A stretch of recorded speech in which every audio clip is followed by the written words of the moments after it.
এখনো আমার মনে পড়ে ছোটবেলা বাবা যখন ঘুমাতো খুব জোরে নাক ডাকতো এবং অদ্ভুত অদ্ভুত আওয়াজ হতো। আমি যখন খুব ছোট ছিলাম অনেক সময় এই আওয়াজে আমি ভয়ও পেয়ে যেতাম। তোমাদেরও নিশ্চয়ই এরকম অনেকের অভিজ্ঞতা আছে। শুধু ছেলেরাই নাক ডাকে এরকম কোনো কারণ নেই, মেয়েরাও প্রচুর নাক ডাকে। কিন্তু তখন জানতাম না নাক ডাকাটা শরীরের জন্য এত ক্ষতিকারকও হতে পারে। উল্টে আমরা ভাবতাম মানুষ নিশ্চিন্তে যখন গভীর ঘুমে ঘুমায় তখনই তার নাক ডাকে। এই ধারণাটা পুরোটাই ভুল। তোমার বা তোমার বাড়ির কারোর যদি নাক ডাকার সমস্যা হয় তাহলে আজকের ভিডিওটা ভীষণ মন দিয়ে দেখো। এই নাক ডাকার পেছনে আসল কারণটা কি এবং তুমি এই নাক ডাকাটাকে কি করে বন্ধ করবে, এই সব জিনিসগুলো আজকে জানতে পারবে। Welcome to good life with Sukanya. আমি লাইফস্টাইল কারেকশন কোচ। আমার প্রোগ্রামে রোজ দেশ বিদেশ থেকে বহু মানুষ যোগ দিচ্ছে, তাদের মানসিক স্বাস্থ্য শারীরিক স্বাস্থ্য ভালো করে একটা নতুন জীবন ফিরে পাচ্ছে। তুমিও যদি এই প্রোগ্রাম সম্বন্ধে জানতে চাও, আমার 2 ঘন্টা জুমে সেশন জয়েন করতে চাও, তাহলে এক্ষুনি নিচের হোয়াটসঅ্যাপ নাম্বারে LCW এই কথাটা লিখে হোয়াটসঅ্যাপ করো। অনেকদিন লক্ষ্য করে দেখবে রাত্রে 8 ঘন্টা ঘুমাবার পরও সকালবেলা উঠে কিরম ক্লান্ত লাগছে, তুমি কোনো এনার্জি পাচ্ছ না। আবার তোমার বাড়ির অন্য লোকরা হয়তো তোমাকে বলেছে তুমি সারা রাত নাক ডেকে ঘুমিয়েছো। সে কথাটা শুনে তুমি একটু অপ্রস্তুত হলে এবং অবিশ্বাসও করছিলে। আসলে এই নাক ডাকাটা শুধুমাত্র একটা আওয়াজ না, এটা একটা সিমটম যেটার অনেক গভীর মানে আছে। এবারে জেনে নাও আসলে নাক ডাকাটা কেন হয়, তখন শরীরটা কি কাজ করে। যখন তোমার নাক থেকে নিঃশ্বাসটা নাও তখন নাক আর গলার জায়গাটা চোকড হয়ে যায়, ঠিক করে হাওয়াটা ভেতরে ঢুকতে পারে না। এটা ঘুমাবার সময়তেই হয়, কারণ ঘুমাবার সময় আমাদের সব কোষগুলো একটু শিথিল হয়ে যায়। আর এই নিঃশ্বাস নেওয়ার প্যাসেজটা যখন অর্ধেকটা বন্ধ হয়ে যায় তখন হাওয়াটা ঢোকার সময় আর বেরোবার সময় একটা ভাইব্রেশন হতে থাকে। এই কাঁপুনিটাই আসলে নাক ডাকা। তবে এই নাক ডাকাটা খুব বিপজ্জনকও হয়ে যেতে পারে। এই আটকে যাওয়া প্যাসেজটার জন্য তোমার নিঃশ্বাসটা ঠিক করে নিতে পারছো না তুমি, যেটাকে অবস্ট্রাকটিভ স্লিপ অ্যাপনিয়া বলা হয়। আর এই ঘটনাটার জন্য তোমার সারা রাতে 100 বারের থেকেও বেশি দম বন্ধ হয়ে যায়। এই কারণে অনেককে মেশিন নিয়ে ঘুমাতে হয়। আর এই ক্ষেত্রে মেয়েদের সমস্যাটা আরো বেশি হয়। ছেলেদের নাক ডাকার আওয়াজ হয়, অনেক মেয়েরই নাক ডাকার আওয়াজ হয় না, কিন্তু এই ঘটনাটা তার ঘটতে থাকে। তার মানে বহুবার তার দমটা বন্ধ হয়ে যায় আবার ঠিক হয়।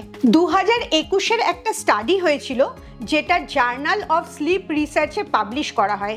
সেখানে দেখা গেছে মেয়েদের এই ঘুমের সমস্যার জন্যে, যেটাকে স্লিপ অ্যাপনিয়া বলে, তার জন্যে অনেক বেশি ক্লান্ত লাগে, অ্যাংজাইটি তাদের বেশি হয় এবং ইনসোমনিয়াও হতে পারে, মানে ঘুম আসছে না।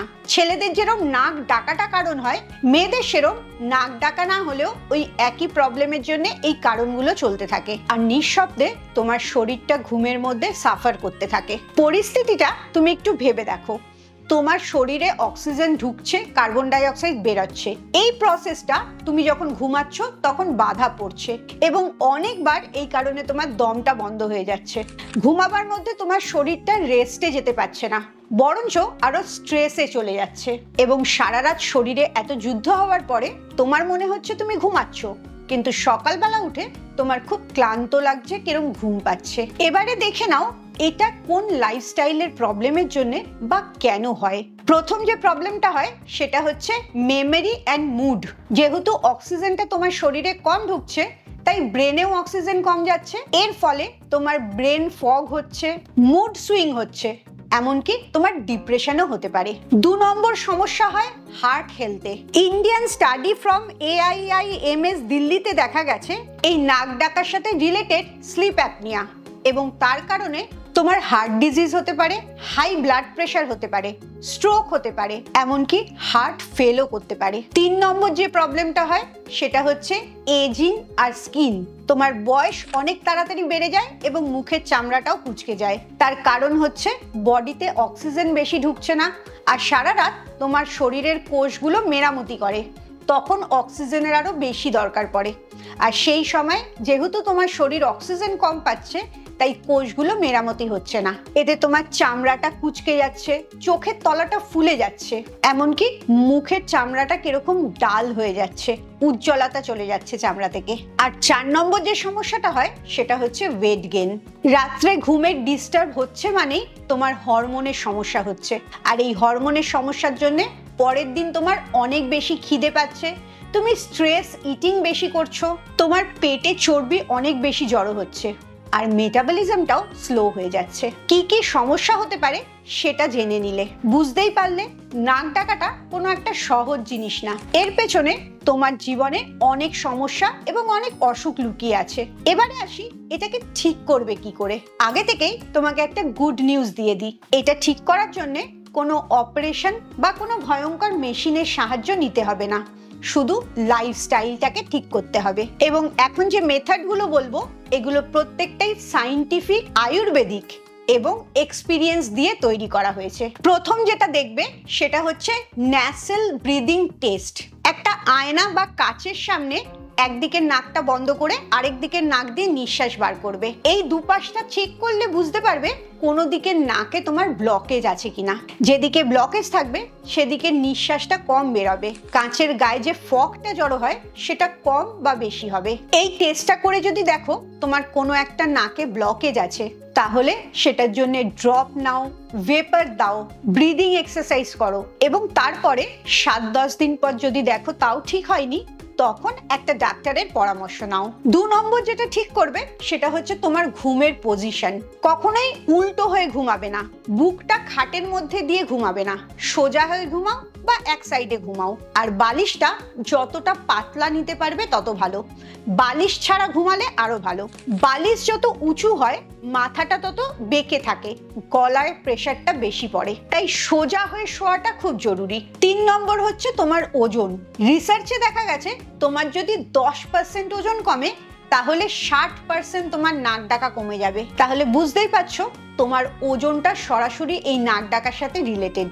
যত তাড়াতাড়ি পারো ওজনটাকে নর্মালে নিয়ে আসো, বিশেষ করে ভুঁড়িটা। আমার ভিডিওগুলো দেখার পরও যদি মনে হয় আমার গাইডেন্সে তুমি তোমার লাইফটাকে ঠিক করবে, তাহলে অবশ্যই নিচের হোয়াটসঅ্যাপ নাম্বারে LCW লিখে হোয়াটসঅ্যাপ করো। 4 নম্বর যেটা করবে সেটা গলা আর জিভের এক্সারসাইজ।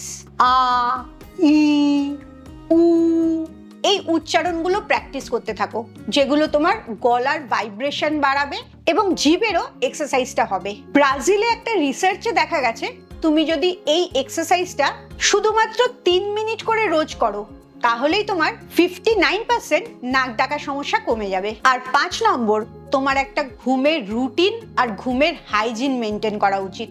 একই টাইমে রোজ ঘুমাবে, একই টাইমে রোজ উঠবে, রুমের টেম্পারেচারটা নর্মাল রাখবে, বালিশ, বিছানা, চাদর নিয়মিত পরিষ্কার রাখবে, এবং ঘুমাবার 1 ঘন্টা আগে থেকে কোনো মোবাইল, ল্যাপটপ, টিভি কিচ্ছু দেখবে না, যাতে তোমার ঘুমের কোয়ালিটিটা ভালো হতে পারে। এত কিছু শোনার পর এবং সেগুলো করার পর যদি দেখো তোমার লাইফস্টাইলটা অনেক বেশি খারাপ আছে এবং সব দিকটা তোমাকে ঠিক করতে হবে, তাহলে অবশ্যই তার জন্য আমার লাইফস্টাইল কারেকশন প্রোগ্রাম আছে। এছাড়াও যত বেশি ভুঁড়ি হবে তত তোমার বেশি নাক ডাকা হবে, আর সেটা কমাবার জন্যই আমার পরের ভিডিওটার জন্য অপেক্ষা করো।